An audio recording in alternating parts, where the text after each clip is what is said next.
Jean-Luc Mélenchon qui s'adresse à Donald Trump en anglais. Non mais, quand la gauche se met à parler anglais, bon, c'est pas du niveau de François Hollande.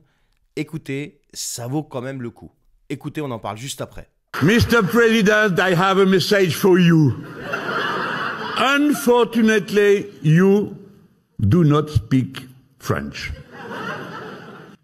You say that Canada should become a state of the USA. All of Canada's leaders told you they refuse this. They say no.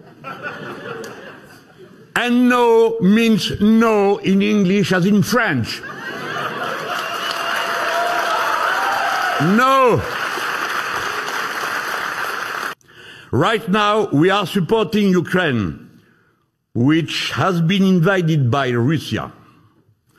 We would also support Canada and Quebec if they were invaded. Alors, je sais pas vous, mais moi, ça me rappelle quand même ça. Regardez. Be you.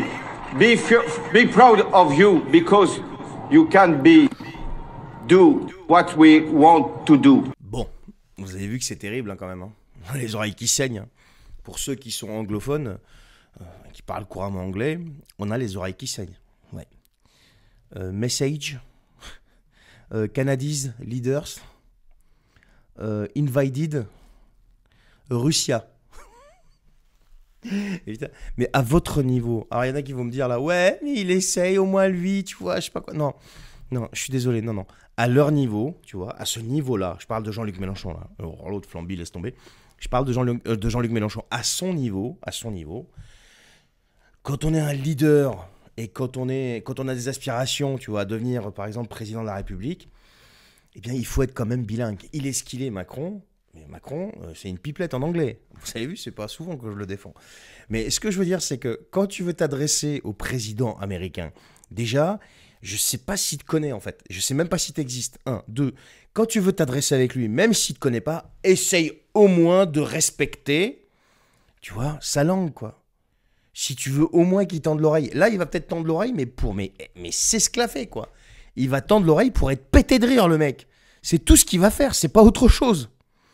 Ensuite, je veux dire, vous représentez qui et quoi pour aller expliquer au patron de la première puissance mondiale qui a été élu avec un plébiscite ce qu'il doit faire, ce qu'il ne doit pas faire. We are supporting Ukraine, okay, because Russia invaded Ukraine. Je sais pas quoi, mais non mais franchement, arrêtons de nous ridiculiser là. Et je vous ai mis François Hollande après, vous savez pourquoi je vous l'ai mis?